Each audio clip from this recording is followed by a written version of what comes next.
প্রিয় ছাত্রছাত্রীরা, আমি আজকে তোমাদের 4 নম্বর চ্যাপ্টারে যে পুষ্পবিন্যাস ইনফ্লোরেসেন্স নিয়ে আগের দিন একটুখানি পড়িয়েছিলাম। আজকে আমি এখান থেকে শুরু করছি সপুষ্পক উদ্ভিদের অঙ্গ সংস্থানের পুষ্পবিন্যাস। এই যে ছকটা লিখেছি, ছকটা ভালো করে দেখে নাও। ছকে কি লেখা আছে দেখো। পুষ্পবিন্যাস মানে কি? ফুলের সজ্জা পদ্ধতি। পুষ্পবিন্যাস মানে ফুলের, খুব বড় করে মুখস্থ করার দরকার নেই, শুধুমাত্র এখান থেকে শর্ট কোশ্চেন থাকবে। এই ছকটা ভালো করে দেখে নাও। এই ছকটাই আমি এখনই লেখাবো। আমি মুছে দিচ্ছি, প্রত্যেকে ভালো করে লক্ষ্য করো, বুঝে না এখানে আগে বুঝে নাও, তারপরে ছবি এঁকে আমি তোমাদের প্রত্যেকটা অংশ বোঝাবো। দেখো প্রথমে কি লেখা আছে, ফুলের সজ্জা পদ্ধতিকে পুষ্পবিন্যাস বলে। পুষ্প মানে কি? ফুল। বিন্যাস মানে কিভাবে বিন্যস্ত হয়েছে, কিভাবে সাজানো হয়েছে।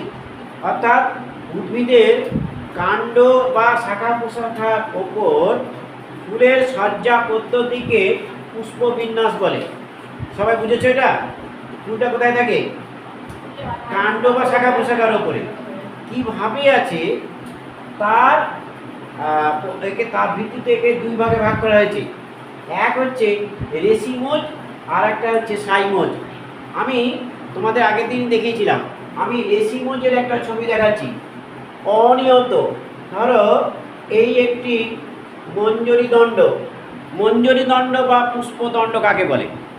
মঞ্জরি, প্রথমে ভাবতে হবে যে এই যে এটাকে মঞ্জরি দণ্ড বলছি, অর্থাৎ যে দণ্ডের ওপরে ফুল বা পুষ্প গঠিত হয় তাকে কি বলে? পুষ্পদণ্ড বলতে পারি বা মঞ্জরি দণ্ড বলতে পারি। তাহলে মঞ্জরি দণ্ড বা পুষ্পদণ্ড কাকে বলে বলো? যে দণ্ডের উপরে ফুল, ফুল সৃষ্টি হয় তাকে বলে পুষ্পদণ্ড বা মঞ্জরি দণ্ড। তাহলে এটা যদি মঞ্জরি দণ্ড হয়, তাহলে দেখো এই মঞ্জরি দণ্ডটি বৃদ্ধি অসীম, অনির্দিষ্টভাবে বৃদ্ধি পাবে। যদি বৃদ্ধি হতেই থাকে তাহলে তার অগ্রভাগে ফুল সৃষ্টি হবে কি হবে না? হবে না, তাই তো? বৃদ্ধি হতে থাকছে, এইবার তাহলে বৃদ্ধি অনির্দিষ্ট হয় এবং তার নিচের দিক থেকে সমবৃদ্ধি সম্পন্ন এই যে পুষ্পবৃন্ত সহ ফুল গঠিত হবে। এবার দেখো এটার নাম হচ্ছে মঞ্জরি দণ্ড। এটার নাম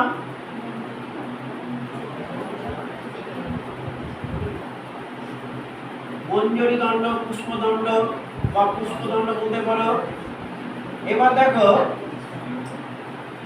এই যে তার উপরে এই যে সম দৈর্ঘ্য, এই দৈর্ঘ্যগুলো কিন্তু সমান, পুষ্পবৃন্তের দৈর্ঘ্য সমান এবং তার উপরে ফুলটা গঠিত হচ্ছে।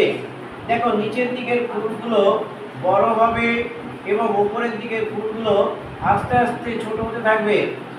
কি বুঝতে পেরেছি? তাহলে দেখো এইটাকে বলা হয় রেসিমোজ। তাহলে রেসিমোজ কাকে বলে? রেসিমোজ হচ্ছে মঞ্জরি দণ্ড বা পুষ্পদণ্ডের ওপরে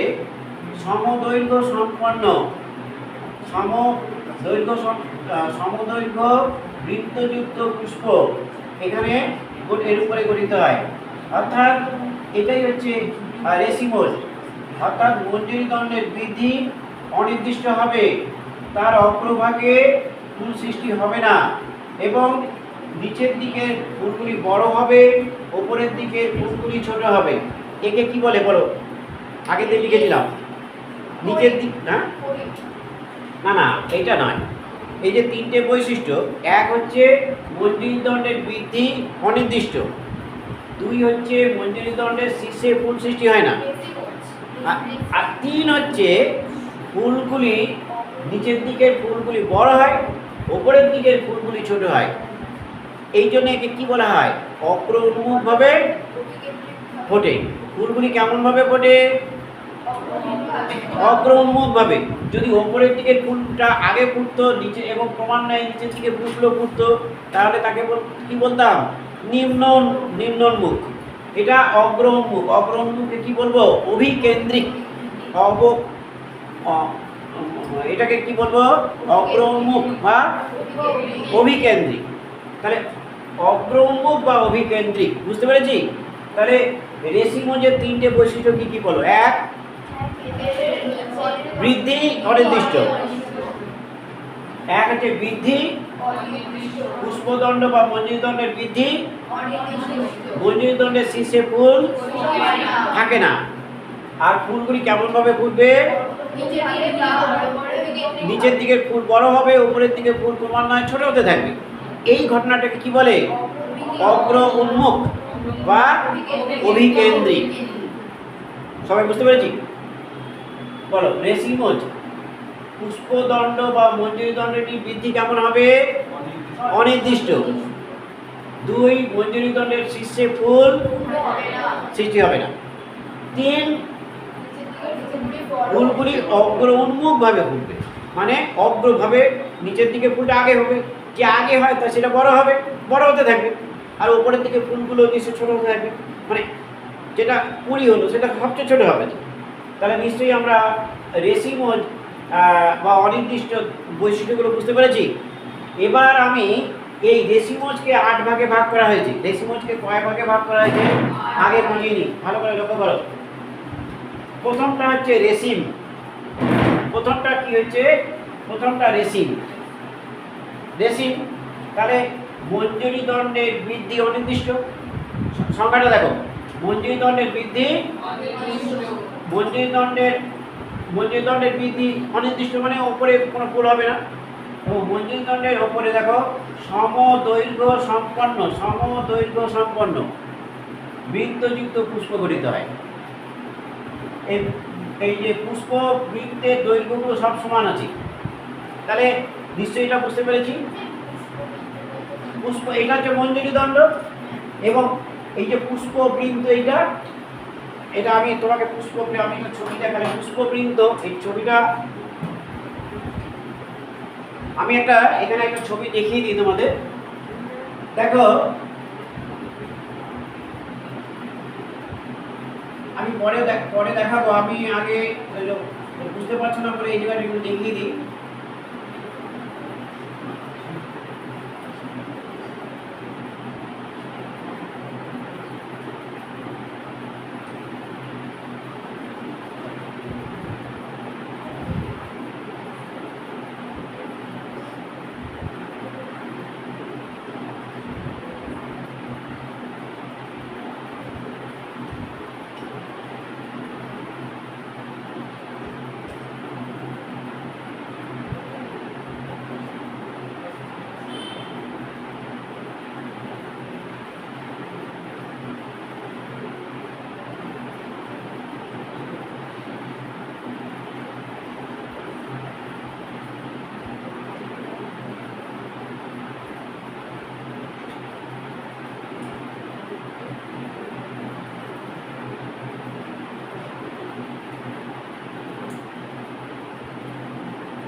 দেখো, এই একটা ফুল এঁকেছি।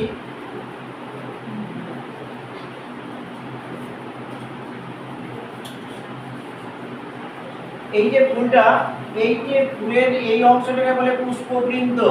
অর্থাৎ পুষ্পবৃন্ত একটি ফুলের যে অংশ কাণ্ড বা শাখা প্রশাখার সঙ্গে যুক্ত থাকে, এই অংশটার নাম হচ্ছে পুষ্পবৃন্ত। আর এই যে ফোলা অংশটার নাম হচ্ছে পুষ্পাক্ষ। ফোলা অংশটার নাম কি? পুষ্পাক্ষ। অর্থাৎ যে অক্ষের পুষ্প অক্ষ, যে অক্ষের উপরে ফুলের বিভিন্ন স্তবকগুলি সাজানো থাকে তাকে পুষ্পাক্ষ বা থ্যালামাস বলে। আর যে বৃন্তের সাহায্যে ফুলটি কাণ্ড বা শাখা প্রশাখার সঙ্গে যুক্ত থাকে তাকে পুষ্পবৃন্ত বলে। পুষ্পবৃন্তকে পেডিসেল বলে, পুষ্পাক্ষকে থ্যালামাস বলে। নেক্সট হচ্ছে এই যে বৃতি, এই বৃতিকে কি বলে? বৃতিকে বলে ক্যালিক্স। বৃতিকে কি বলে? ক্যালিক্স। এটাকে বলে দলমণ্ডল। দলমণ্ডলকে কি বলে? দলমণ্ডলকে করোলা বলে। এটা হচ্ছে এটার নাম কি? পুংস্তবক। এটার নাম কি? পুংস্তবককে বলে অ্যান্ডোসিয়াম। আর এটার নাম কি? এটার নাম হচ্ছে স্ত্রীস্তবক। স্ত্রীস্তবককে কি বলে? গাইনেসিয়াম। তাহলে আমরা দেখলাম ফুলটি যে বৃত্তের সাহায্যে কাণ্ড বা শাখা প্রশাখার সঙ্গে যুক্ত থাকে তাকে কি বলে? পুষ্পবিন্দুকে পেডিসেল বলে। যে অক্ষের উপরে ফুলের বিভিন্ন স্তবকগুলি সর্পিল আকারে সাজানো থাকে তাকে বলে পুষ্পাক্ষ, খেলামাস বলে, তাই তো? এবং বৃতির বিভিন্ন স্তবক, ফুলের বিভিন্ন স্তবকগুলির নাম হচ্ছে যথাক্রমে বৃতি, দলমণ্ডল, পুংকেশর, গর্ভকেশর, তাই তো? তোমরা নিশ্চয়ই জানো যে এই যে বৃতিকে বলে ক্যালিক্স, বৃত্তাংশকে বলে সেপাল, দলমণ্ডলকে কি বলে? করলা, দলাংশকে কি বলে? পেটাল। আচ্ছা, পুংস্তবককে কি বলে? অ্যান্ডোসিয়াম। পুংস্তবক গঠনকারী একটি অংশকে কি বলে? পুংকেশর। তোমরা যখন জবা ফুলে, এই ফুলটা দেখাচ্ছি, জবা ফুলে এরকম দেখবে, জবা ফুলের গায়ে এরকম এরকম দেখবে, দেখেছো? বাড়ি গিয়ে দেখে নেবে, এরকম অনেক থাকে, এইগুলোর নাম হচ্ছে পুংকেশর। এই যে এত পুংকেশর মিলিয়ে একটা নালী তৈরি করেছে তার নাম পুংকেশরীয় নল। আর এই পুংকেশরীয় নলের ভেতর দিয়ে একটি অংশ আছে তার নাম হচ্ছে গর্ভকেশর। তার প্রমাণটা কি? তার প্রমাণ হচ্ছে মাথায় এরকম 5টা ভাগ হয়ে গেছে, দেখবে এই যে 5টা ভাগ হয়ে গেছে, 5টা গর্ভমুণ্ড আছে। এই যে 5টা অংশ, অর্থাৎ এদের যে এরা এই গর্ভপত্র সংখ্যা হচ্ছে 5টি, এই যে উপরে ভাগ হয়ে গেছে গর্ভমুণ্ড। কি বুঝতে পেরেছি? যখন আমরা এই কেটে বের করবো, দেখবো, তখন দেখবো এই অংশটা, এখানে একটা সাদা অংশ আছে, এইগুলোকে আমরা যে উপরে যে বাইরে যে নলটা, পুংকেশরীয় নলটা, তাকে সেখানে আমরা কি করবো? কেটে আলাদা করে দিলে ভিতরে আমরা গর্ভকেশরটা দেখতে পাবো। তাহলে পুংস্তবক বুঝতে পেরেছো? পুষ্পবৃন্ত কাকে বলে? আচ্ছা, পুষ্পবৃন্ত গুলো নিশ্চয়ই বুঝতে পেরেছো, পুষ্পার্থ বুঝতে পেরেছো। আচ্ছা, তাহলে এইগুলো আমরা দ্বিতীয়টা দেখো, আম্বেল। আম্বেল কাকে বলে দেখো, এটা হচ্ছে নিশ্চয়ই বুঝতে পেরেছো, এটা কি? মঞ্জরিদণ্ড। মঞ্জরিদণ্ডের বৃদ্ধি সংক্ষিপ্ত এবং মঞ্জরিদণ্ডের অগ্রভাগে সমদৈর্ঘ্য সম্পন্ন পুষ্পবৃন্ত ছাতার মতো সাজানো থাকে। আম্বেল, এটা হচ্ছে ধনে এবং মৌরি। স্প্যাডিক্স, দেখো মঞ্জরিদণ্ডের অগ্রভাগটি কেমন আকার ধারণ করেছে। এক্ষেত্রে দেখো মঞ্জরিদণ্ডের অগ্রভাগটি এটা হচ্ছে স্ফীত হয়েছে, রসালো হয়েছে, এবং এই কোল এবং কচু স্প্যাডিক্সের ক্ষেত্রে এটা কিন্তু চমসা দন্তস্ব মদন্তস্ব আকার, চমসা নামক একটা আবরণ দিয়ে আবৃত থাকে, একে বলে স্প্যাডিক্স। তাহলে স্প্যাডিক্স কি? মঞ্জরিদণ্ডের অগ্রভাগটা কেমন দেখতে? স্ফীত, রসালো এবং চমসা নামক আবরণ দিয়ে আবৃত থাকে। ক্যাটকিন, আচ্ছা হ্যাঁ, ক্যাটকিন দেখি। মঞ্জরিদণ্ডটি সরু, দুর্বল এবং তার উপরে অবৃন্তক ফুলগুলি, বৃন্ত নেই কিন্তু, অবৃন্তক ফুলগুলি সাজানো আছে। এটা উদাহরণ হচ্ছে মুক্তাঝুরি। নেক্সট হচ্ছে করিম্ব, মানে দেখো মঞ্জরিদণ্ডটি মঞ্জরিদণ্ডের ওপরে দেখো নিচের দিকে পুষ্পবিন্দুগুলির দৈর্ঘ্য বড় হবে এবং ওপরের দিকে পুষ্পবিন্দুগুলির দৈর্ঘ্য ছোট হবে, একে করিম বলে। উদাহরণ হচ্ছে কালকাসুন্দা। স্পাইক দেখো, এক্ষেত্রে দেখো মঞ্জরিদণ্ডের ওপরে এই যে অবৃন্তক ফুলগুলি সাজানো আছে, কেমন? অবৃন্তক ফুলগুলি অগ্র উন্মুখভাবে ফোটে। তাহলে মঞ্জরিদণ্ডের ওপরে অবৃন্তক ফুলগুলি অগ্র উন্মুখভাবে ফোটে। বাসক। ক্যাপিচুলাম কি? এটা সূর্যমুখীর ক্ষেত্রে দেখা যায় যে মঞ্জরিদণ্ডটি এখানে দেখো এইটা হচ্ছে চাকতির আকার ধারণ করেছে, চাকতি, প্রসারিত চাকতি ধারণ করেছে এবং তার ওপরে অবৃন্তক ফুলগুলি সাজানো আছে। সূর্যমুখী। প্যানিকল, এই যৌগিক রেশিমকে প্যানিকল বলে। দেখো মঞ্জরিদণ্ডের ওপরে যে এই যে রেশিম হচ্ছে কি, সমদৈর্ঘ্য সম্পন্ন একাধিক শাখা তৈরি হয়েছে এবং তার উপরে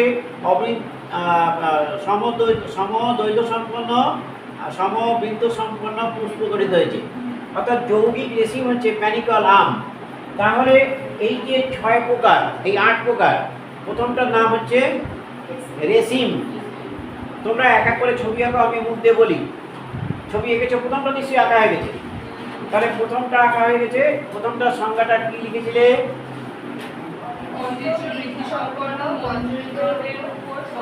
সমদৈর্ঘ্য বৃন্তযুক্ত ফুল।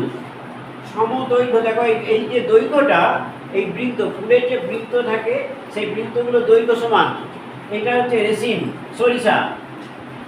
যখন তুমি সরিষা হচ্ছে একটি ব্রাসিকেসি, গোত্রের দ্বিবীজপত্রী ব্রাসিকেসি। এটা নেক্সট দেখো আম্বেল। তোমাদের এখানে যে কটা আছে আমি সেই কটা আলোচনা করবো, যেগুলো নেই সেগুলো সিলেবাসের মধ্যে নেই, উদাহরণ আছে কিন্তু তোমাদের ছবি আঁকতে হবে না বা সেগুলো দেবেও না, সেই জন্য শুধু উদাহরণ জানলে হবে। আম্বেল দেখো, আম্বেল এটার নিশ্চয়ই আমি লিখেছিলাম সংজ্ঞা। এই যে মঞ্জরি দণ্ডটির বৃদ্ধি সংক্ষিপ্ত হয়ে গেছে, তার মানে এখানে দেখো অগ্রভাগে ফুল তৈরি হয়েছে, সমদৈর্ঘ্য সম্পন্ন ফুল তৈরি হয়েছে। এটা সংজ্ঞাটা নিশ্চয়ই লিখেছ। কি লিখেছিলে? সমদৈর্ঘ্য সম্পন্ন বৃন্তযুক্ত ফুল, এটা হচ্ছে আম্বেল। আচ্ছা, এরপরে আমি করিমটা লিখেছিলাম। করিমটা দেখো, এই যে করিমটা হচ্ছে মঞ্জরি দণ্ডের ওপরে, তাই তো? মঞ্জরি দণ্ডের উপরে নিচের দিকের পুষ্পবিন্দুগুলি বড় হবে এবং উপরের দিকে পুষ্পবিন্দুগুলি কেমন হবে? ছোট হবে। এটা হচ্ছে করিম। কি বুঝতে পেরেছি? করিম হচ্ছে কালকা সন্ধ্যা। আচ্ছা, এবার তোমরা 4 নম্বরটা লেখো, স্পাইক। ছবিটা আঁকো।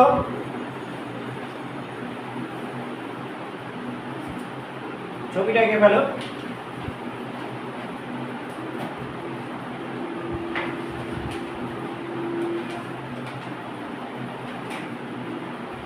তোমরা নিজেরা বাড়িতে বসে একটুখানি দেখবে, প্র্যাকটিস করবে, তাহলে এটা মনে থাকবে।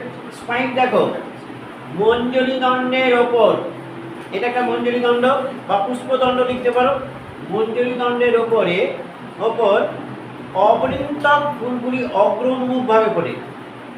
মঞ্জরি দণ্ডের ওপর, স্পাইকটা লেখাচ্ছি, মঞ্জরি দণ্ডের ওপর অবৃন্তক ফুলগুলি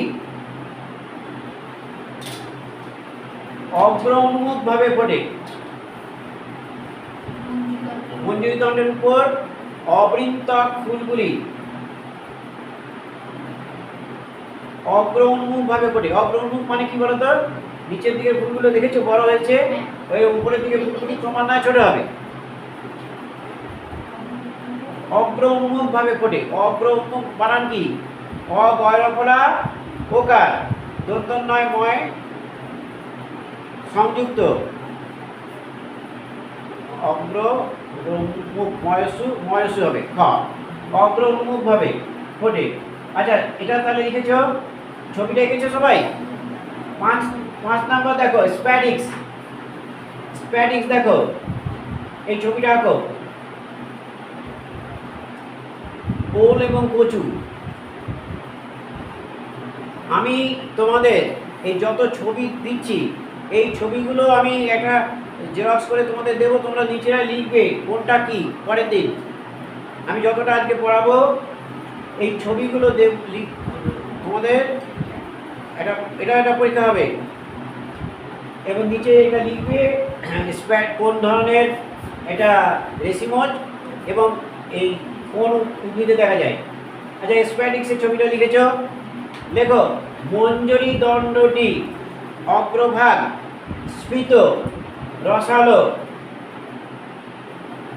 মঞ্জরি দণ্ডটি অগ্রভাগ কেমন হয়েছে? স্ফীত হয়েছে, রসালো হয়েছে এবং চমসা। চমসা বানানটা দন্তস্ব চ ম দন্তস্ব আকার, চমসা নামক আবরণ দ্বারা আবৃত থাকে। চমসা নামক আবরণ দ্বারা আবৃত থাকে। আবার বলছি, মঞ্জরি দণ্ডের অগ্রভাগ স্ফীত রসালো এবং চমসা নামক আবরণ দ্বারা আবৃত থাকে। দেখো, ওল এবং কচু উদাহরণ। এটা হচ্ছে স্প্যাডিক্স। 6 নম্বর দেখো, ক্যাপিচুলাম। ক্যাপিচুলামটা দেখো, মঞ্জরি দণ্ডটি, এটা হচ্ছে কেমন হয়েছে? মঞ্জরি দণ্ডটি প্রসারিত হয়েছে। মঞ্জরি দণ্ডটি দেখো প্রসারিত। এবং চ্যাপ্টা, চ্যাপ্টা লিখে নাও, চাকতির ন্যায়, চাকতির ন্যায়। মঞ্জুরি দণ্ডটি কেমন? প্রসারিত চাকতির ন্যায় এবং তার উপর অবৃত ফুলগুলি সজ্জিত থাকে, তার উপর অবৃন্তক ফুলগুলি সজ্জিত থাকে, এটি ক্যাপিচুলাম। তাহলে মঞ্জুরি দণ্ডটি প্রসারিত হয়েছে চাকতির ন্যায়, তার উপর অবৃন্তক ফুলগুলি সজ্জিত থাকে, এটা হচ্ছে সূর্যমুখী। তার অবৃন্তক ফুল, বৃন্ত নেই, ফুলগুলো কিন্তু বৃন্ত নেই, অবৃন্তক ফুলগুলি সজ্জিত থাকে, ক্যাপিচুলাম। নেক্সট 7 নম্বর লেখো, ক্যাটকিন, ছবিটা আঁকো। ক্যাটকিন, আচ্ছা লিখেছো ক্যাটকিন, উদাহরণটা লিখেছো মুক্তাঝুরি। আচ্ছা দেখো, এটি হচ্ছে, দেখো মঞ্জরি দণ্ডটি সরু এবং দুর্বল, মঞ্জরি দণ্ডটি সরু, বেঁকিয়ে গেছে, মঞ্জরি দণ্ডটি সরু এবং দুর্বল, তার উপর অবৃন্তক ফুলগুলি সাজানো থাকে, তার উপর অবৃন্তক ফুলগুলি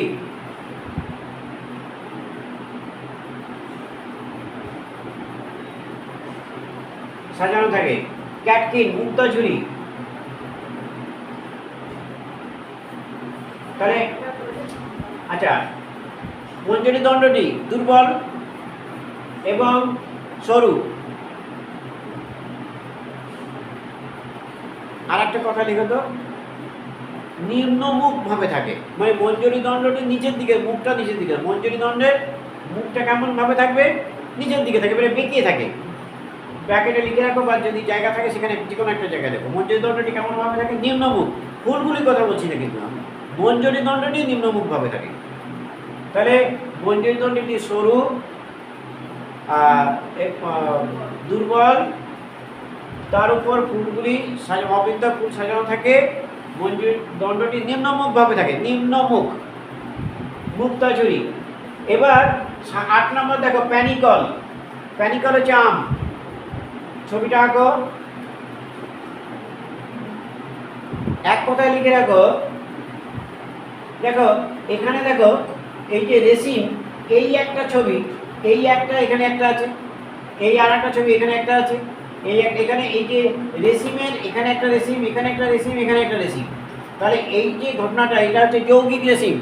প্যানিকল মানে লেখো, যৌগিক রেসিমকে প্যানিকল বলে, যৌগিক রেসিমকে প্যানিকল বলে, এক কথায়। তাহলে ছবিটা নিশ্চয়ই এই রেসিমটাই বারবার আঁকবে মঞ্জরি দণ্ডের উপরে, তারপরে তোমার এটা প্যানিকল হবে। এইটা প্যানিকলটা দেখো, যৌগিক রেসিমকে প্যানিকল বলে, যৌগিক রেসিমকে প্যানিকল বলে, প্যানিকল। উদাহরণ হচ্ছে আম। আমরা এই যে 8 প্রকার রেসিমোজ বা অনিয়ত পুষ্পবিন্যাসের প্রকারভেদ আমরা আঁকলাম। আমরা এটা হয়ে যাওয়ার পর আমরা এবার সাইমোজের 4 প্রকার আছে। আমরা এই সাইমোজের, আমরা যে সাইমোজটা নিয়ে আলোচনা করব।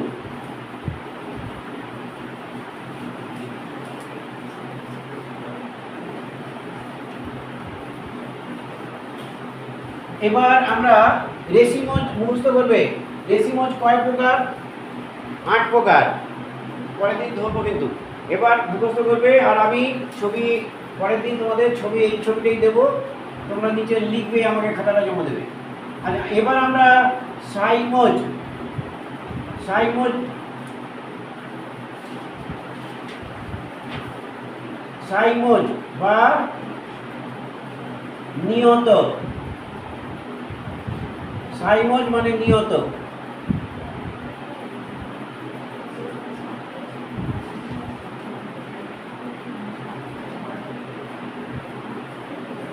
প্রকারভেদ, এই যে ফুলের প্রকারভেদগুলো আমরা দেখব।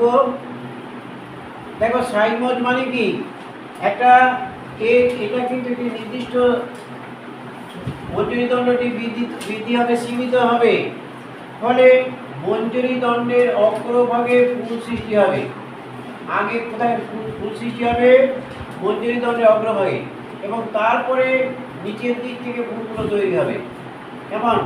তার মানে উপরের দিকের ফুলটা আগে হবে, সেটা বড় হবে, এবং নিচের দিকের ফুলগুলো তাহলে নিশ্চয়ই তার থেকে ছোট হবে। কেমন? তাহলে নিচের দিকের ফুলগুলো ছোট হলো। এটা হচ্ছে সাইমন। বৈশিষ্ট্য কি? এক, মঞ্জরি দণ্ডটির বৃদ্ধি, এই যে মঞ্জরি দণ্ড, তার বৃদ্ধি কেমন? নিয়ত, তাই তো, নির্দিষ্ট। দুই, মঞ্জরি দণ্ডের শীর্ষে কি থাকবে? ফুল সৃষ্টি হচ্ছে। আর ফুলগুলো কেমন ভাবে ফুটবে? নিম্নোন্মুখ, মানে অপকেন্দ্রিক। ফুলগুলি কেমন ভাবে ফুটছে? অপকেন্দ্রিক। তিনটে বৈশিষ্ট্য বলো। এক, মঞ্জরি দণ্ডের বৃদ্ধি নির্দিষ্ট। দুই, মঞ্জরি দণ্ডের শীর্ষে ফুল থাকে, এবং ফুলগুলি কেমন ভাবে ফোটে? নিম্নোন্মুখ। নিম্নোন্মুখ মানে ওপরের দিকটা আগে এবং নিচের দিকটা ক্রমান্বয়ে পরে পড়তে থাকে। সেই জন্য ওপরের দিকে ফুলটা বড় হবে না ছোট হবে? আর নিচের দিকে ফুলগুলো আস্তে আস্তে ছোট হতে থাকবে। একে বলে অপকেন্দ্রিক। একে কি বলে? অভিকেন্দ্রিক। মানে অভিকেন্দ্রিক মানে নিচের দিকের ফুলটা বড় হবে, উপরের দিকে ফুলটা আস্তে আস্তে ছোট হতে থাকবে। আর অপ মানে ওপরের দিকে বড় হবে, নিচের দিকে ছোট হবে। তাহলে রেসিমস সাইমসের মধ্যে একটা পার্থক্য আমরা বুঝতে পেরেছি। এবার দেখো এর যে সাইমনের যে প্রকারভেদ সেগুলো আমরা লিখব। লেখো, প্রথমটা হচ্ছে 1 নম্বর হচ্ছে একক। 1 নম্বর লেখো একক। এককের ক্ষেত্রে দেখো, এই যে সাইমন, এটা হচ্ছে একটি মঞ্জরি দণ্ড। মঞ্জরি দণ্ডের শীর্ষে একটি মাত্র ফুল সৃষ্টি হয়। উদাহরণ হচ্ছে জবা। উদাহরণ লেখো জবা। এখানে লিখে দিই জায়গাটা, এখানে লেখো জবা। উদাহরণ হচ্ছে জবা।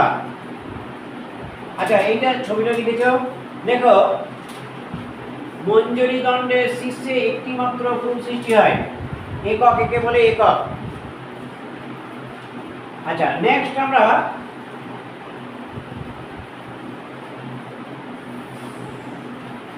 দেখো একপার্শ্বীয়। একপার্শ্বীয়কে বলে ইউনিপেরাস। একপার্শ্বীয়কে বলে ইউনিপেরাস। একপার্শ্বীয়, দেখো একপার্শ্বীয় এটা কেমন হতে পারে?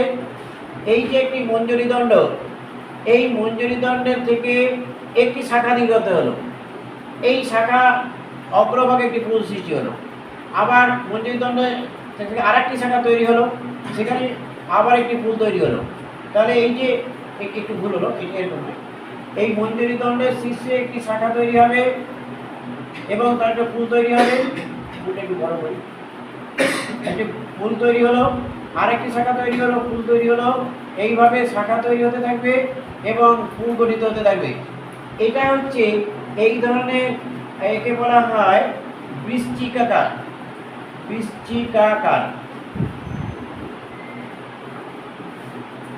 মঞ্জরি দণ্ডের এক পাশ থেকে একটি করে শাখা এবং একটি করে ফুল। আবার এটা এরকম হতে পারে, এই মঞ্জরি দণ্ডের এক পাশ থেকে একটি করে শাখা তৈরি হবে এবং একটি করে ফুল তৈরি হবে।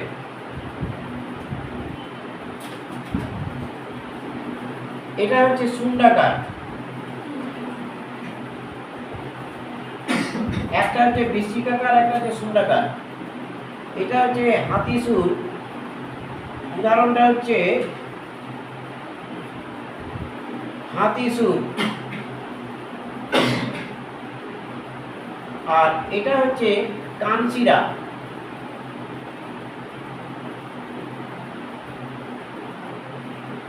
আচ্ছা, আমরা এই যে ছবিটা এঁকেছি, এবার আমরা সংজ্ঞাটা লিখব। দেখো, অগ্রভাগে কিন্তু ফুল থাকবে, অগ্রভাগে ফুল থাকবে, সব ক্ষেত্রে অগ্রভাগে কিন্তু ফুল থাকবে, এটা মনে রাখবে। দেখো, মঞ্জরি দণ্ডের এক পাশে একটি করে শাখা এবং একটি করে পুল সৃষ্টি হয়। মঞ্জরি দণ্ডের এক পাশে একটি করে শাখা এবং একটি করে পুল সৃষ্টি হয়।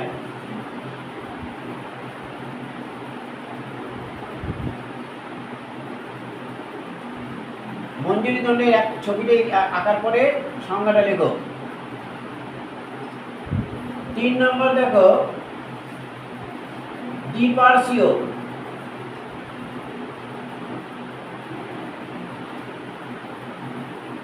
দ্বিপার্শ্বীয়কে বলে বাইপেরাস।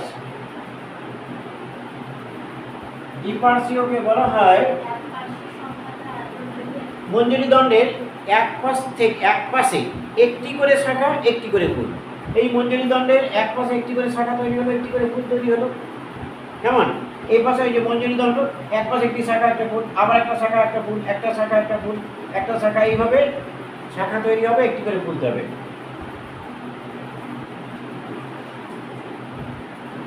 মঞ্জরি দণ্ডের এক পাশে একটি করে শাখা একটি করে ফুল, একপার্শ্বীয় ইউনিপেরাস। ইউনিপেরাস বলে। এবার দ্বিপার্শ্বীয় দেখো। এবার দেখো দ্বিপার্শ্বীয় মানে যে একটা মঞ্জরি দণ্ড, এই মঞ্জরি দণ্ডের শীর্ষে একটা ফুল তৈরি হলো। তাহলে সংখ্যাটা নিশ্চয়ই বুঝতে পেরেছো। মঞ্জরি দণ্ডের শীর্ষে একটি ফুল সৃষ্টি হয় এবং তার নিচে থেকে দুপাশ থেকে দুটি শাখা তৈরি হয় এবং তার শীর্ষে ফুল তৈরি হবে। তাহলে দেখো একে বলে বাইপেরাস। বাইপেরাস নিশ্চয়ই আমরা বুঝতে পারলাম। বাইপেরাস হচ্ছে কি? তাহলে মঞ্জরি দণ্ডের লেখো, এই দ্বিপার্শ্বীয় হচ্ছে জুই। উদাহরণটা লেখো, জুই।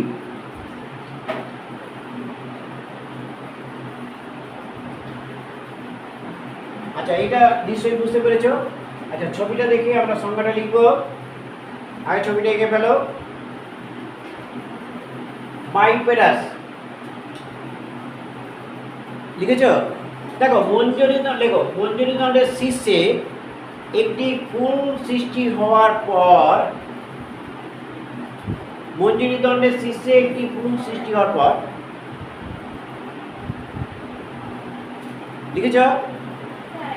মঞ্জরি দণ্ডের শীর্ষে একটি ফুল সৃষ্টি, দেখেছো? সৃষ্টি হচ্ছে। মঞ্জরি দণ্ডের শীর্ষে একটি ফুল সৃষ্টি হওয়ার পর তার নিচে থেকে দুটি শাখা সৃষ্টি হয়।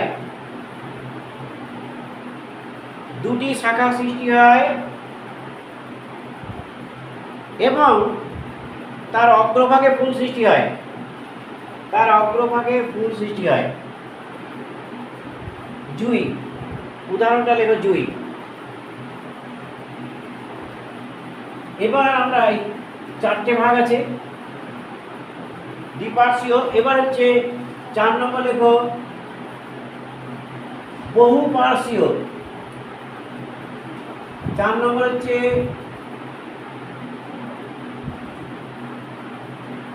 বহুপার্শ্বীয়। বহুপার্শ্বীয়কে কি বলে?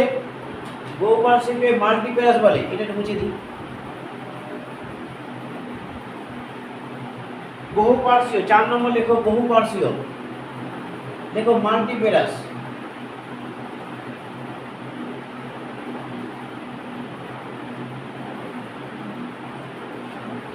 দেখো এক্ষেত্রে কিন্তু একটি শাখা দুটি শাখা তৈরি হয়েছে। এবার এক্ষেত্রে দেখো ছবিটা দেখো, এই একটি মঞ্জরি দণ্ড, এই মঞ্জরি দণ্ডের অগ্রভাগে একটি ফুল সৃষ্টি হলো। এবার এখানে তো দুটো শাখা তৈরি হয়েছে, এখানে কিন্তু 2-এর বেশি শাখা তৈরি হলো। তাহলে এখানে তৈরি হয়েছে দুটি শাখা, এখানে কিন্তু 2-এর বেশি শাখা তৈরি হলো এবং তার অগ্রভাগে ফুল সৃষ্টি হচ্ছে।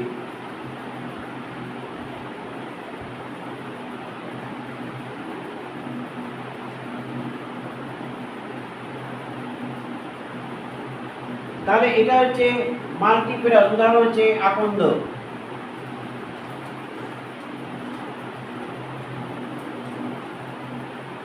তাহলে আমরা এই ছবিটা আগে এঁকে নাও। মাল্টিপেরাস আগে ছবিটা দেখে নাও। এখানে দুটো শাখা তৈরি হয়েছে, এখানে কিন্তু 2-এর বেশি, 1 2 3 4টে শাখা তৈরি হয়েছে। কটা শাখা তৈরি হয়েছে?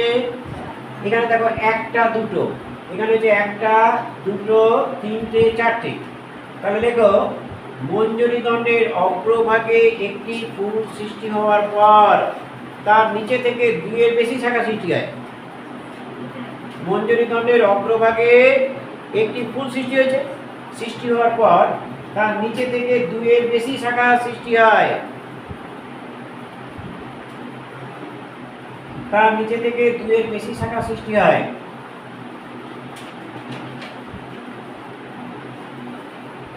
তার নিচে থেকে দুইয়ের বেশি শাখা সৃষ্টি হয় এবং তাদের অগ্রভাগে ফুল সৃষ্টি হয়। তাদের অগ্রভাগে ফুল সৃষ্টি হয়।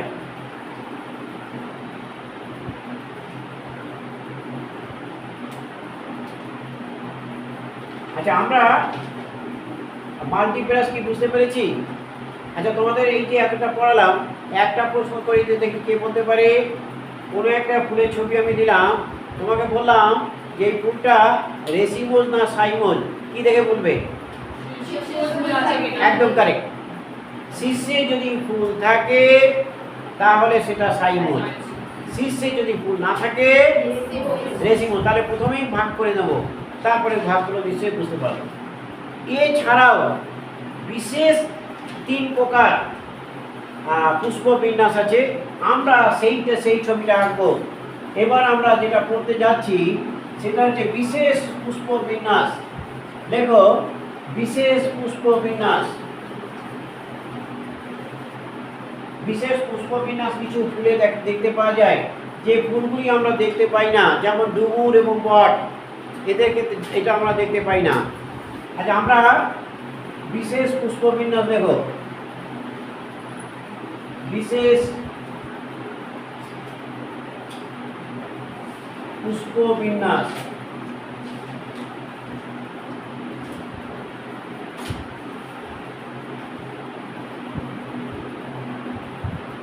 বিশেষ পুষ্প বিন্যাস আমরা আজকে প্রথমে যে পুষ্প বিন্যাসটা করব তার নাম হচ্ছে হাইপ্যান্থোডিয়াম।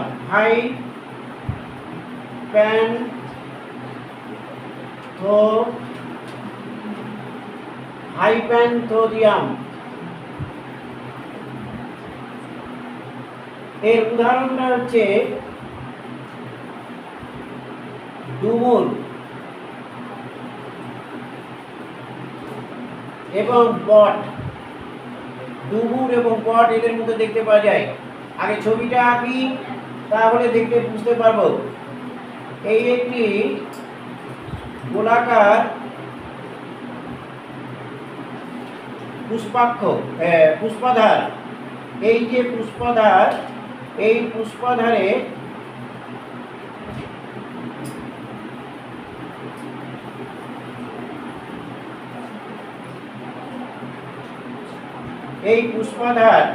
এই পুষ্পাধারের মধ্যে এখানে ফুলগুলো থাকে।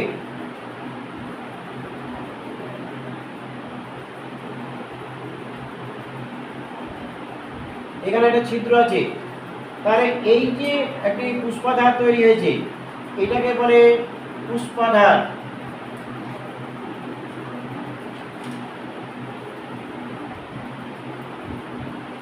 এই পুষ্পাধারের ওপরের দিকে থাকে পুংপুষ্প,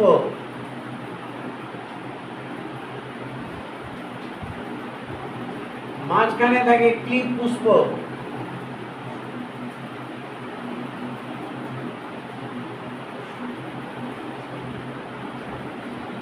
আর নিচের দিকে থাকে স্ত্রী পুষ্প। তাহলে এই যে বট এবং ডুমুর, এটা হচ্ছে একটি রন্ধ্র, যার মধ্যে দিয়ে কোনো কিছু প্রবেশ করতে পারে। আচ্ছা দেখো, পুষ্পাধার, তাহলে এই যে বট এবং ডুমুর, হাইপ্যান্থোডিয়ামের ক্ষেত্রে দেখতে পাই আমরা কি, যে এই যে মঞ্জরি দণ্ড বা পুষ্পদণ্ডটি কেমন আকার ধারণ করেছে। এই যে এইটা কিন্তু একটা 3টে কথা বলে রাখতে। দেখো, মঞ্জরি দণ্ড বা পুষ্পদণ্ডটি, ছবিটাকে আগে এঁকে নাও, ছবিটা আঁকতে হবে তো আগে, ছবি না আঁকলে মনে থাকবে না।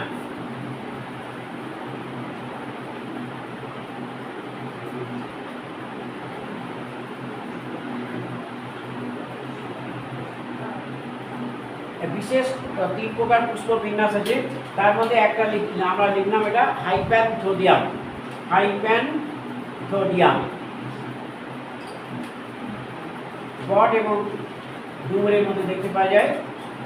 আচ্ছা, ছবিটা আঁকা হয়ে গেলে আমরা দেখো, এটা একটা মঞ্জরি দণ্ড ছিল, সেই মঞ্জরি দণ্ড কেমন আকার ধারণ করেছে দেখো।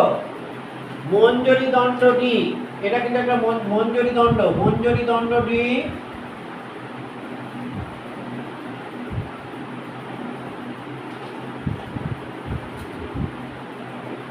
গোলাকার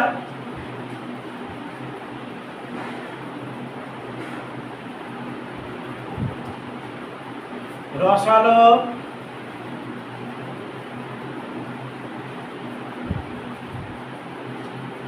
পুষ্পধারে পরিণত হয়।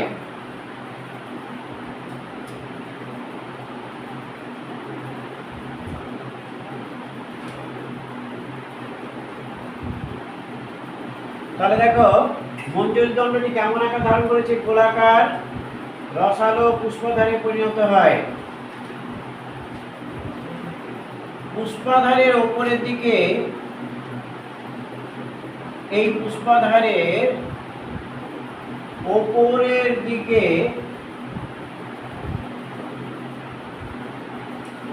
পুষ্প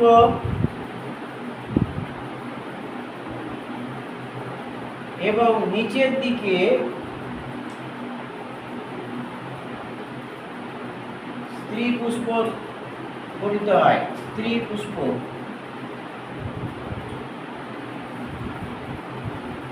গঠিত হয়। তাহলে এই 2 প্রকার পুষ্প থাকে, মাঝখানে কি পুষ্প থাকে। তাহলে মঞ্জরি দণ্ডটি গোলাকার রসালো পুষ্পধারে পরিণত হয়েছে এবং পুষ্পধারে উপরের দিকে পুষ্প এবং নিচের দিকে স্ত্রী পুষ্প গঠিত হয়। এটা হচ্ছে হাইপ্যানথোডিয়াম। এবার 2 নম্বর দেখো, 2 নম্বর আমরা যেটা লিখবো সেটা হচ্ছে সায়াথিয়াম। সায়াথিয়াম সায়াথিয়াম এটা দেখা যায়, উদাহরণটা আমরা লিখব লাল পাতা এবং রামচিতা, এই ফুলের মধ্যে দেখতে পাওয়া যায়। এবার ছবিটা দেখো, দেখতে কেমন? দেখতে এই যে পুষ্পধারটি, এই পুষ্পধারটি এরকম পরিণত হয়েছে। এই যে উত্তল, এই পুষ্পধারটি উত্তল হয়ে গেছে এবং এই উত্তল পুষ্পধারের কেন্দ্রে একটি স্ত্রী পুষ্প গঠিত হয়েছে।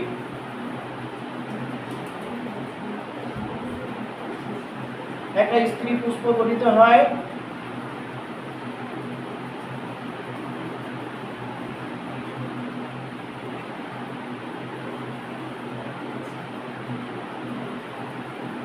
একটা স্ত্রী পুষ্প গঠিত হয়েছে কেন্দ্রে এবং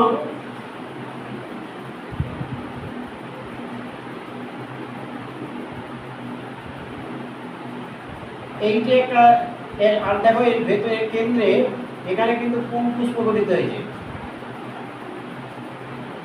এগুলো হচ্ছে পুষ্প। তাহলে এই যে এইটা হচ্ছে একটি মঞ্জরি দণ্ড। মঞ্জরি দণ্ডটি কেমন সংজ্ঞাটা আমি লিখছি দেখো। মঞ্জরি দণ্ডটি, এগুলো সব, এটা হচ্ছে স্ত্রী পুষ্প, এটি হচ্ছে স্ত্রী পুষ্প, আর এইগুলো হচ্ছে পুষ্প। এইগুলো কিন্তু পুষ্প। এবার দেখো, এই যে মঞ্জরি দণ্ডটি, মঞ্জরি দণ্ডটি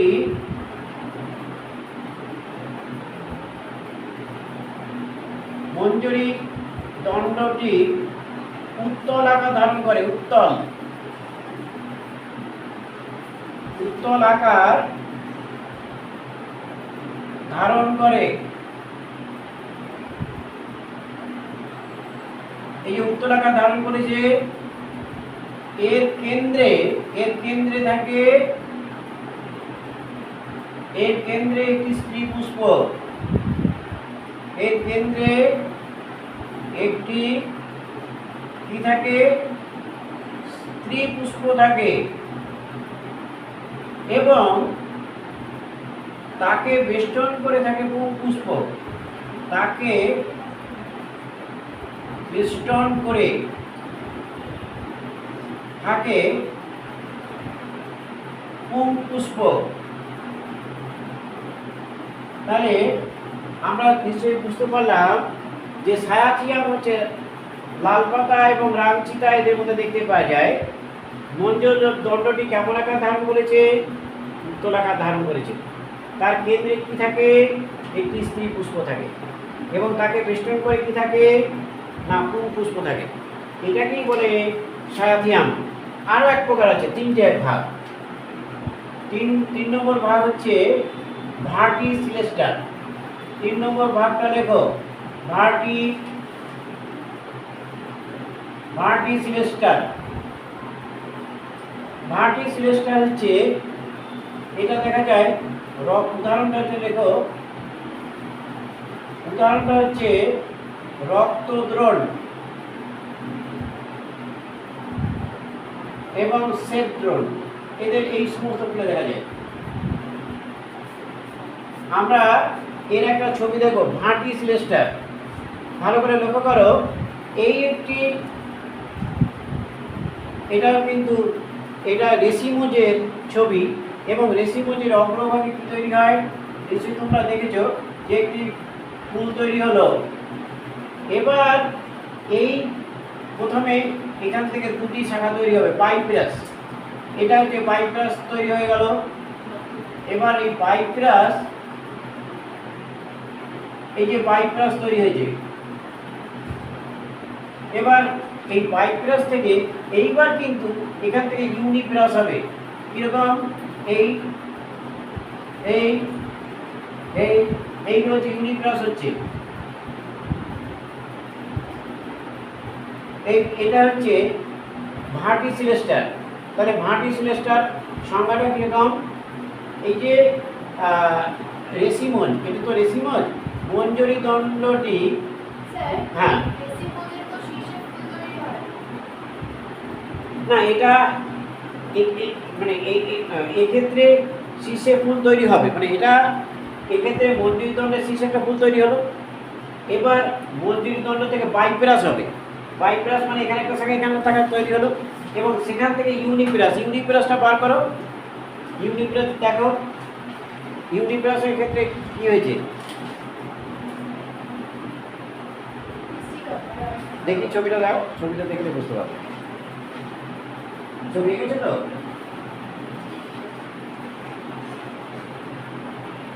এক পাশে যে ইউনিপ্রাস, এই যে একটা, এই যে দেখেছো, এইটাই তৈরি হয়েছে। ওই যে কি, এইটাই কিন্তু তৈরি হবে, ওই যে ভাগ ভাগ হয়েছে ইউনিপ্রাস। তাহলে প্রথমে বাইপ্রাস মানে কি? এই যে একটা শাখা, তাহলে একটা শাখার অগ্রভাগে একটা ফুল তৈরি হবে এবং তারপরে ভার্টিসিলেস্টার। এটা তো ওদের মধ্যে আসছে না, না আসছে রেশিমোজ, না আসছে সাইমোজ, এটা হচ্ছে আলাদা বিশেষ পুষ্পবিন্যাস। কি বুঝতে পেরেছো? এই পুষ্পবিন্যাসের সঙ্গে আমি রেশিমোজের যদি মিলাই, ওইটার সঙ্গে কেন মিলছে না? ওটা মিলবে না। তাহলে এক্ষেত্রে দেখো, এক্ষেত্রে মঞ্জরি দণ্ডের শীর্ষে একটা ফুল হবে এবং তার নিচে থেকে দুটো শাখা, মানে বাইপ্রাস, দুটি বাইপ্রাস শাখা তৈরি হলো। বাইপ্রাস থেকে এবার কি তৈরি হবে? ইউনিপ্রাস। তাহলে বাইপ্রাস থাকবে, ইউনিপ্রাস থাকবে, রেশিমোজ থাকবে, সব মিলানো মিশন হয়ে যাবে ভার্টিসিলেস্টার। কি বুঝতে পেরেছি? তাহলে এটা আমরা কি লিখবো? যে মঞ্জরি দণ্ডের শীর্ষে একটি ফুল তৈরি হলো। দেখো, মঞ্জরি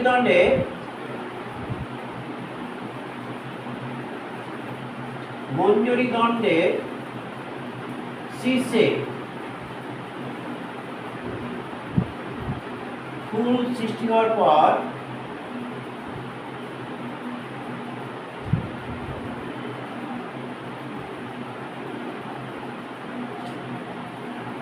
পাইপ্রাস শাখায় বিভক্ত হয়।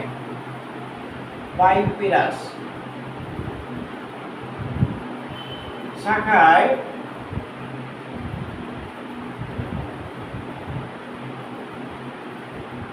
বিভক্ত হয় এবং তারপর ইউনিপ্রাস শাখায় বিভক্ত হয়। ইউনিপ্রাস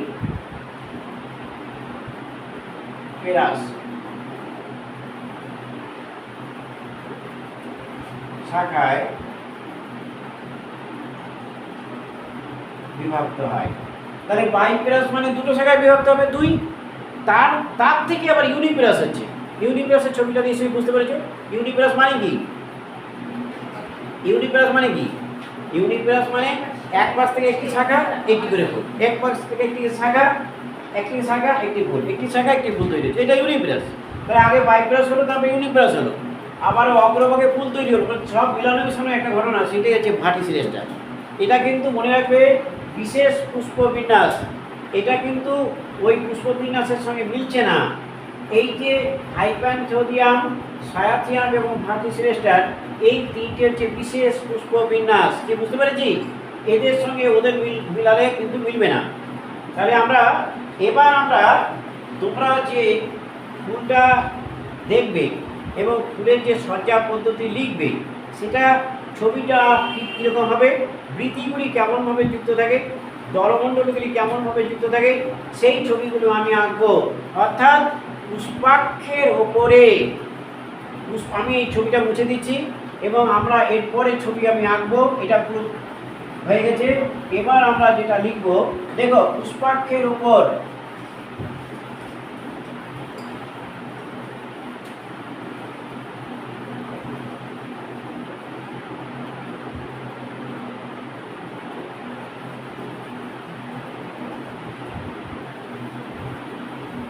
আচ্ছা লিখো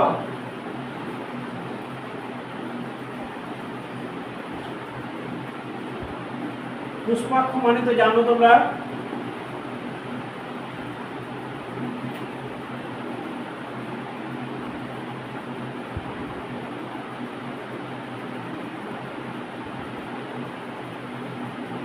আচ্ছা এটা পুষ্পাক্ষের উপর না, এটা হচ্ছে পুষ্পপত্র বিন্যাস। এইটা লেখো পুষ্পপত্র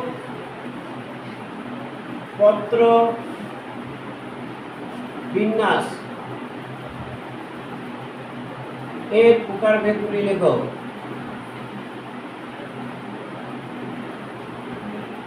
পুষ্পপত্র বিন্যাসের প্রকারভেদ। আচ্ছা পুষ্পপত্র বিন্যাস মানে কি? পুষ্পপত্র বিন্যাস মানে হচ্ছে, সংক্ষেপে লিখে রাখো, বৃত্তাংশ এবং বৃত্তাংশ বা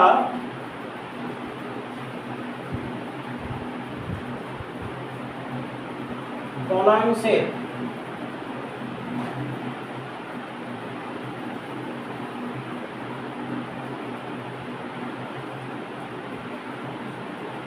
সমন্বয় পদ্ধতি। বৃত্তাংশ বা তলাংশের সমন্বয় পদ্ধতি হচ্ছে পুষ্পবিন্যাস। পুষ্পপত্র বিন্যাস, পুষ্পবিন্যাস না কিন্তু পুষ্পপত্র বিন্যাস। এই পুষ্পপত্র বিন্যাস মানে দ্বিতীয় দলমণ্ডলকে বোঝানো হয়েছে। এখানে আগে লিখেছি পুষ্পবিন্যাস, আর এটা হচ্ছে পুষ্পপত্র বিন্যাস, দুটোর মধ্যে পার্থক্য আছে। এখানে পুষ্পপত্র বলে দ্বিতীয় দলমণ্ডলের সজ্জা পদ্ধতিকে বোঝানো হয়েছে। আমি এবার দেখো, প্রথমে আমরা লিখবো 1 নম্বর। 1 নম্বর হচ্ছে, লেখো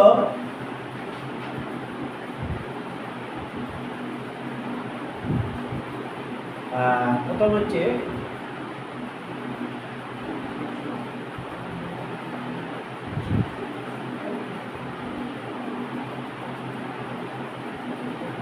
ভ্যালভেট।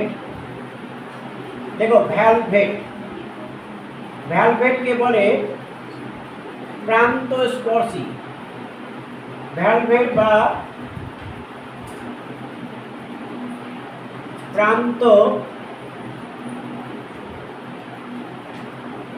প্রান্তস্পর্শী।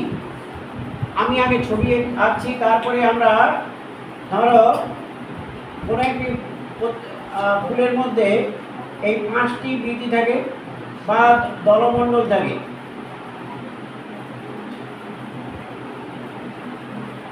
গোলাপ করে রাখতে হবে। আমি বেঁকে নিই, তারপরে তোমরা মিলে রাখবে।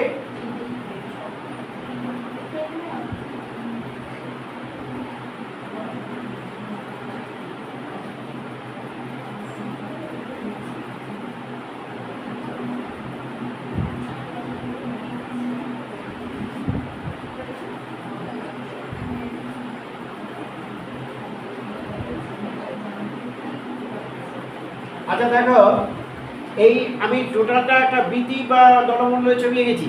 এখানে 5টা অংশ আছে, আমরা একে ভাগ করে দিচ্ছি। এখান থেকে এইটুকু একটা আছে, 1 2 এই 3 এই 4 5, 5টা অংশ মোটামুটি সমান হয়েছে। এবার দেখো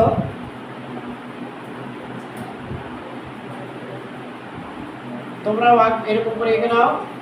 এই হচ্ছে একটা বৃত্তি, এই বৃত্তির সঙ্গে পরের বৃত্তিটা যুক্ত থাকবে। এই বৃত্তির সঙ্গে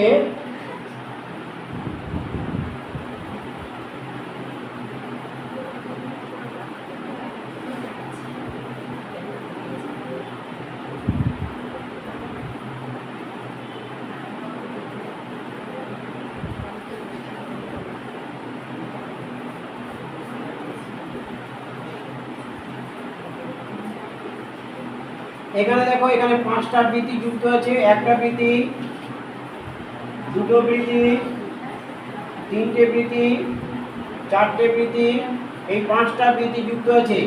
এই যে একে বলে ভ্যালভেট। হ্যাঁ, যাবে, বাড়ি যাবে, যাও। আচ্ছা দেখো, ভ্যালভেট ক্ষেত্রে ভ্যালভেট হচ্ছে প্রান্ত স্পর্শী। এটা এই ভ্যালভেট মানে এটা হচ্ছে আতার মধ্যে দেখা যায়।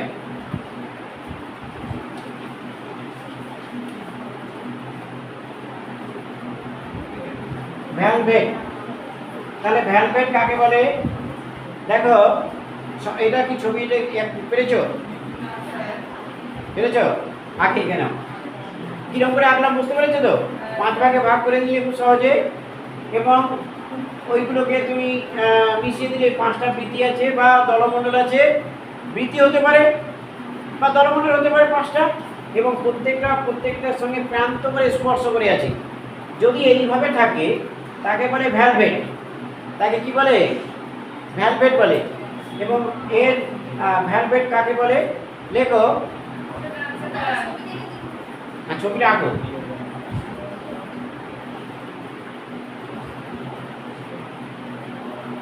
এগুলো বাড়িতে দেখবে, আমি কিন্তু পরের দিন অনেক ছবি দেবো। এগুলো তুমি নিজে লিখবে এটা ভ্যালভেট কিনা, ওটা কি, কোনটা ভ্যালভেট। না হলে তুমি যখন ফুল আঁকবে তখন বুঝতে পারবে না। সব ফুল তো আমি দেখাতে পারবো না, কারণ অনেক ফুল আছে সেগুলো বিশ্লেষণ করা যায় না। যদি একবীজপত্রী ফুল হয়, ধানের ফুল, এইগুলো তো দেখানো সম্ভব না। কেমন, সেই সমস্ত ক্ষেত্রে অসুবিধা হবে। হ্যাঁ, আচ্ছা এটা ছবিটা আঁকা হয়ে গেছে তো? দেখো, ফুলের বৃত্তাংশ বা দলাংশগুলি,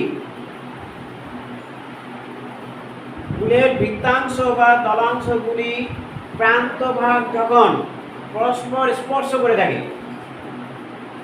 ফুলের বৃত্তাংশ বা দলাংশগুলি প্রান্ত ভাগ যখন পরস্পরকে স্পর্শ করে থাকে তাকে ভ্যালভেট বা প্রান্তস্পর্শী বলে।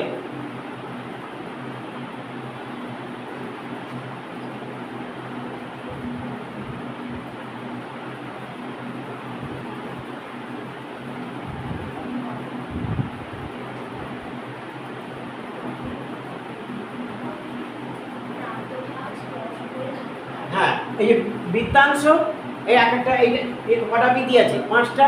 তাহলে 5টা বৃত্তি, প্রত্যেকটা অংশে একটা বৃত্তাংশ, 2টো 3টে 5টা আছে। তাহলে প্রান্ত ভাগগুলো কেমন করে রয়েছে? এই যে জায়গাটা একটুখানি জায়গায় এই যে স্পর্শ করে রয়েছে, কি বুঝতে পেরেছি? তাহলে বৃত্তাংশ বা দলাংশগুলি কেমন করে রয়েছে, অবস্থানটা কেমন, একে বলে ভ্যালভেট। নেক্সট লেখো টুইস্টেড বা পাকানো, টুইস্টেড বা পাকানো। এটা কিন্তু আমরা যে ফুলের মধ্যে দেখতে পাবো সেটা হচ্ছে জবা। হ্যাঁ, আচ্ছা ফোন তো তোমার কাছে আছে, কার কাছে আছে কি ফোন? তোমার কাছে আছে? ওকে একটু বলো তাহলে উপরে, না এটা বন্ধ করে দিতে হবে। এখন কেন ছাড়বো? তো 9:30 বলেছি ওর মা, ও তো এখন আসবে না। 9:30, হ্যাঁ অসুবিধা নেই তো, কারো অসুবিধা থাকলে বলবে। আচ্ছা দেখো টুইস্টেড মানে কি? পাকানো। দেখো টুইস্টেড মানে পাকানো মানে কি? এই একটি, দেখো এখানে 5টা বৃত্তাংশ আছে বা তলাংশ আছে। এই একটি বৃত্তির অংশ, এই বৃত্তির অংশটা, একটি বৃত্তির অংশ, এর প্রান্তভাগ, এর প্রান্তভাগ আরেকটা বৃত্তি দিয়ে আবৃত করা থাকবে। দেখো এটা আবৃত করে রেখেছে। আবার মানে প্রতিটি একটি বৃত্তি এক প্রান্ত অপর বৃত্তির অন্য প্রান্ত দিয়ে আবৃত থাকে। এরকম ভাবে এটা যদি আবৃত হয় তাহলে এটা মুক্ত হবে, এটা মুক্ত আছে তাহলে এটা আবৃত হবে। বুঝতে পেরেছি?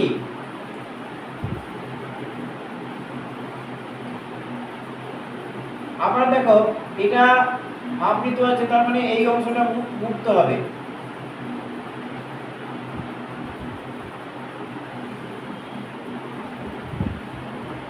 আবার এটা যদি আবৃত আছে তার মানে এটা মুক্ত হবে।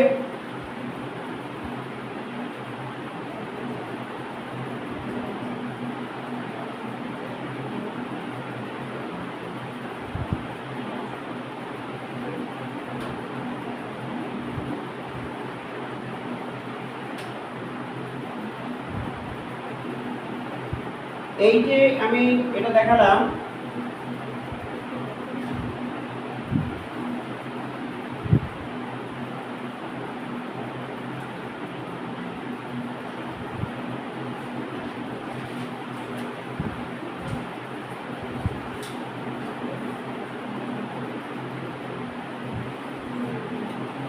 দেখো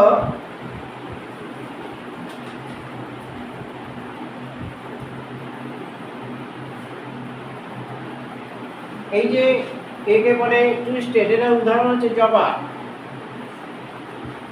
উদাহরণটা লেখো জবা। কিভাবে লিখবে সংজ্ঞাটা? আগে ছবিটা আঁকো। যদি তুমি এইভাবে ছবি না আঁকতে পারো তাহলে তুমি কি করবে? দেখো এই একটা দাগ দেবে, দাগ দিয়ে এটাকে এরকম করো। এবার এটাকে যখন তুমি এইটা তো মুক্ত হয়ে গেছে তার মানে এটাকে আবৃত করবে। আচ্ছা এটাকে যদি এই যে এটাকে আবৃত করলাম তার মানে এটা যদি এটা যদি মুক্ত হয় তাহলে এটাকে আবৃত করব, এটা আবৃত হয়ে গেল। এবার এটা ছিল আবৃত তাহলে এটা হবে মুক্ত। এইরকম করে ছবি আঁকবে এটা করে। এবার এইগুলোকে তুমি এরকম করে দেবে।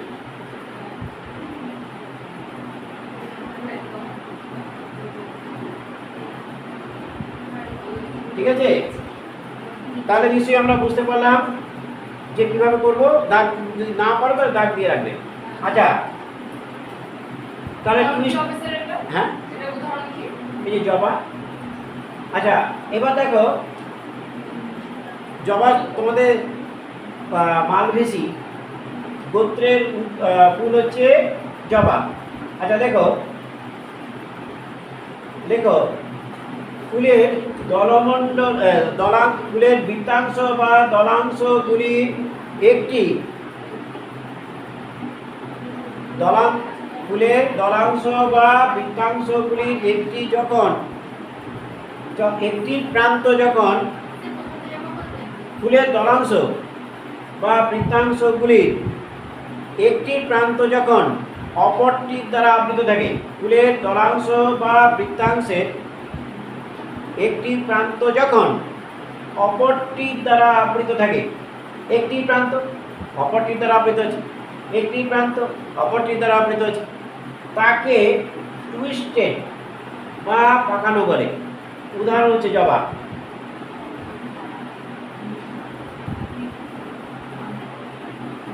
তাহলে টুইস্টেড সম্বন্ধে আমরা জানলাম যে একটি প্রান্ত অপরটি দ্বারা আবৃত থাকে, এইটাই হচ্ছে টুইস্টেড।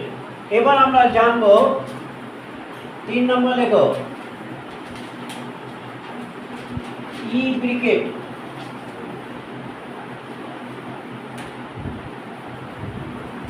ই ব্রিকেট ই ব্রিকেট ই ব্রিকেটটা কেমন দেখো। ই ব্রিকেট মানে হচ্ছে একটির দুটি প্রান্ত আবৃত, অপরটির দুটি প্রান্ত অনাবৃত।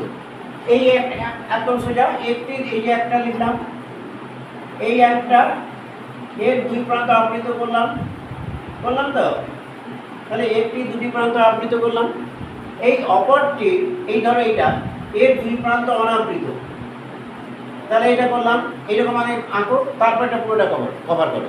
তাহলে একটি দুই প্রান্ত আবৃত করেছি, অপরটি দুই প্রান্ত অনাবৃত হয়েছে। এইবার এইটুকু, এই যে শেষ অংশ যেটুকু, এইবার বাকি অংশটা হবে এই টুইস্টেড। টুইস্টেড মানে একটি এক প্রান্ত আবৃত, অপর প্রান্ত আবৃত।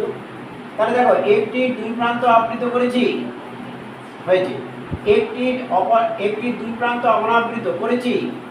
এবার বাকিটা হবে টুইস্টেড, মানে চারটে তো এখানে হয়ে গেছে, বাকি তাহলে টুইস্টেড হবে কি, তাহলে এটা এক প্রান্ত আবৃত হলে আর এক প্রান্ত অনাবৃত থাকবে, তাই তো?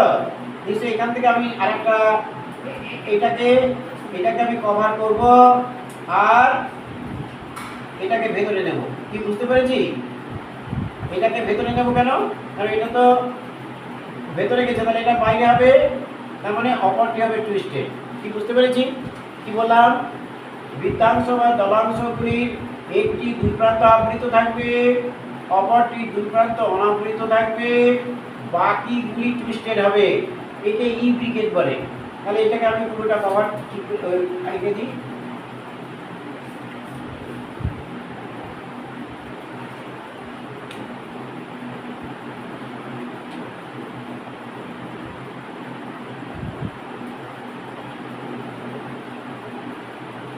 এই একটা আঁকলাম,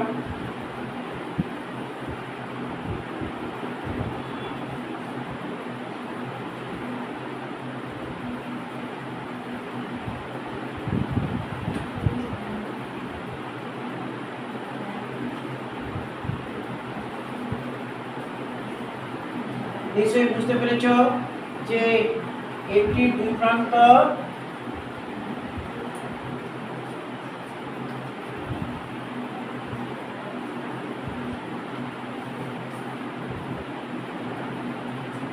আচ্ছা, তাহলে ই ব্রিকেট একটি দুই প্রান্ত আবৃত লেখো। আচ্ছা, এর উদাহরণটা ই ব্রিকেট।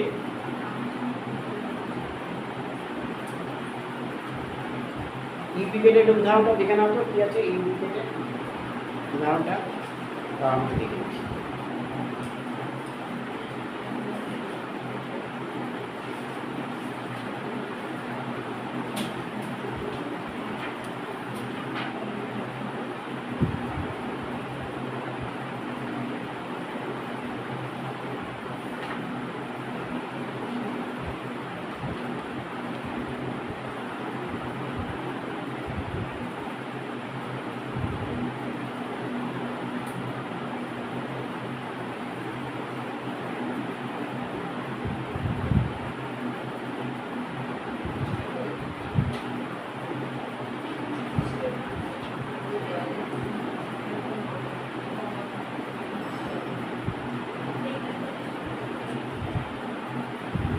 আচ্ছা, এটা হচ্ছে ই ব্রিগেডের যে কালকাসুন্দা। কালকাসুন্দাটা লেখো। ই ব্রিগেডের উদাহরণ হচ্ছে কালকাসুন্দা। এর উদাহরণ লেখো কালকাসুন্দা। কৃষ্ণচূড়াও আছে, কালকাসুন্দা। আচ্ছা লেখো, সংজ্ঞাটা নিশ্চয়ই বুঝতে পেরেছ। লেখো, কি লিখো? দেখো, বৃত্তাংশ বা দলাংশগুলির একটি দুই প্রান্ত আবৃত এই যে দুই প্রান্ত আবৃত, বৃত্তাংশ বা দলাংশগুলির একটি দুই প্রান্ত আবৃত, অপরটি দুই প্রান্ত অনাবৃত। এটা অপরটি দুই প্রান্ত অনাবৃত, বাকিগুলি টুইস্টেড সজ্জায় থাকে, বাকিগুলি টুইস্টেড সজ্জায় থাকে, বাকিগুলি টুইস্টেড সজ্জায় থাকে।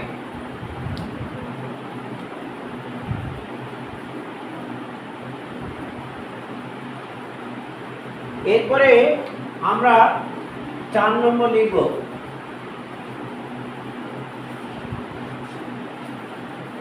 দেখো ভ্যাক্সিলারি,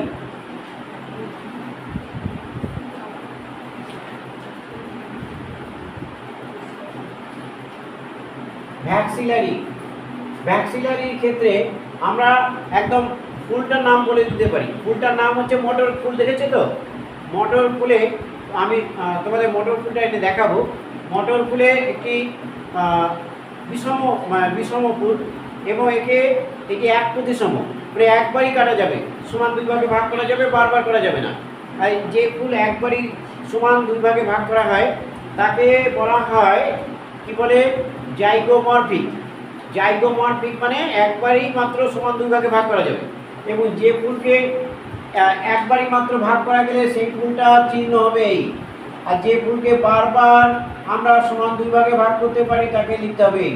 এটা হচ্ছে অ্যাক্টিনোমরফিক, আর এটা হচ্ছে জাইগোমরফিক। জাইগোমরফিক মানে এক প্রতিসম, আর অ্যাক্টিনোমরফিক মানে বহু প্রতিসম। তাহলে বহু প্রতিসম ফুল হচ্ছে জবা, ধুতুরা, আর অ্যাক্টিনোমরফিক হচ্ছে বক, অপরাজিতা, মটর। এগুলো হচ্ছে কি বললাম, এটা এক প্রতিসম। মানে এক প্রতিসমকে কি বলে, এই যে পার্সেন্টেজ চিহ্ন করতে পেরেছো, জাইগোমরফিক। জাইগোমরফিক এক প্রতিসম, আর বহু প্রতিসম তাকে বলে অ্যাক্টিনোমরফিক। আচ্ছা, সেগুলো আমরা পরে পড়াবো, সংজ্ঞা লেখাবো। আগে আমরা লিখি ভ্যাক্সিলারি। দেখো এই মটর ফুলের ক্ষেত্রে আমরা দেখব, তোমাদেরও দেখাবো যে এইরকম একটি স্তবক থাকে, যে স্তবকটি খুব বড় থাকে। এই স্তবকটির নাম হচ্ছে ধ্বজা। এই স্তবকটির নাম কি? ধ্বজা। এই ধ্বজা, এই স্তবকটা, এই যে এখানে একটা স্তবক আছে, বড় স্তবক, এবং এই স্তবকটি অন্য দুটি স্তবককে আবৃত করে রাখে। এই স্তবকটি অন্য দুটি স্তবককে আবৃত করে রাখে। এই স্তবক দুটির নাম কি? এই প্রত্যেকটা স্তবকের নাম হচ্ছে পক্ষ বা ডানা, পক্ষ বা ডানা। এবার এই স্তবকটি আরো দুটি স্তবককে আবৃত করে। এই স্তবক দুটির নাম হচ্ছে নৌক। এটা আরো ছোট স্তবক, এই স্তবক দুটির নাম হচ্ছে নৌক। নৌক। হ্যাঁ, তোমার বাবা এসেছেন মনে হয়, দেখো তো এসেছেন কিনা। আসেনি? তাহলে কেটে দিই।